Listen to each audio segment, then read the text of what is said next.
ప్రారంభం కాబోతున్నాయి 2 రోజుల పాటు నిర్వహించాలని ప్రభుత్వం కూడా నిర్ణయించింది. ఇక 21న నూతన ఎమ్మెల్యేల ప్రమాణ స్వీకారం ఉంటుంది.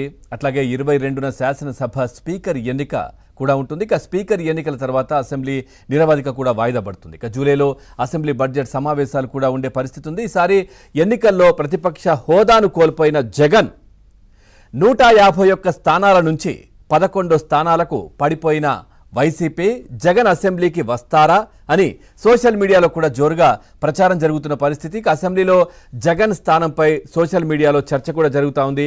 గత 5 ఏళ్లలో అసెంబ్లీలో బూతులతో రెచ్చిపోయిన వైసీపీ గౌరవ సభను కౌరవ సభగా మార్చేసింది. ఇష్టం వచ్చినట్లు వ్యవహరించిన నేతలు ఎన్నికల్లో కేసీఆర్ను ఫాలో అయ్యి జగన్ కూడా ఉన్న పరిస్థితి కనిపించింది. అసెంబ్లీకి వచ్చేందుకు కేసీఆర్ను జగన్ ఫాలో అవుతారా అని కూడా ప్రశ్నిస్తున్నారు నెటిజన్లు. మొదట్లో అమరావతి రాజధాని అని కూడా చెప్పారు జగన్. ఆ తర్వాత మాట మార్చేసి 3 రాజధానులని అసెంబ్లీలో చెప్పాడు. మళ్ళీ ఇప్పుడు చంద్రబాబు అమరావతి రాజధాని అని చెప్తున్నారు. మరి జగన్ ఇప్పుడు ఎలా రియాక్ట్ అవుతారు? అసెంబ్లీలో జగన్ టీడీపీని ఫేస్ చేయగలరా?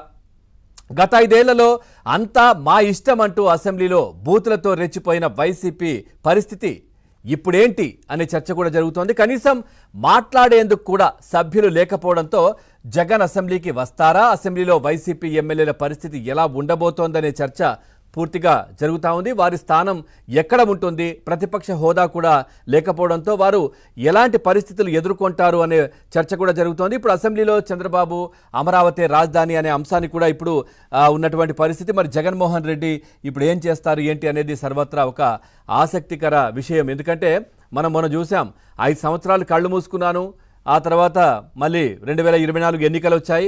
అదేవిధంగా మళ్ళీ 5 సంవత్సరాలు కళ్ళు మూసుకుంటాను, 2029 వస్తాయని చెప్పారు. కానీ ప్రజల పక్షాన గొంతు విప్పుతాను, ప్రజల పక్షాన మాట్లాడతాను, అధికార పార్టీకి ఒక మంచి సజెషన్స్ ఇస్తాను అనే విధంగా జగన్మోహన్ రెడ్డి మాట్లాడట్లేదు. అంటే ఓడిపోయాను, నేను ఇంట్లో కూర్చుంటాను, రెస్ట్ తీసుకుంటాను, ఇదే విధంగా చెప్తున్నారు. అంటే ఓడిపోవడం అంటే పార్టీ అధికారంలోకి రాలేదు. సో ఈ విధమైనటువంటి మాటలు ఏంటి? మరి అసెంబ్లీకి వచ్చే పరిస్థితి ఉంటుందా?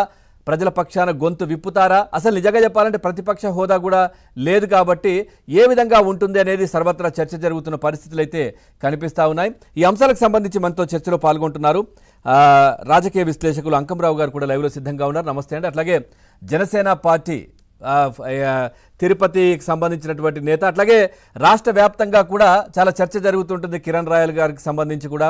సో చాలా సెటైర్లు వేస్తుంటారు. గత ప్రభుత్వం జగన్మోహన్ రెడ్డి పైన కూడా చాలా సెటైర్లు వేసి ఏదైతే ఆ ప్రభుత్వం చేస్తున్న అవకతవకలు కావచ్చు, ఏదైతే దానికి సంబంధించినటువంటి అక్రమాలు కావచ్చు, ఇవన్నీ కూడా ఒక సెటైర్ల రూపంలో కూడా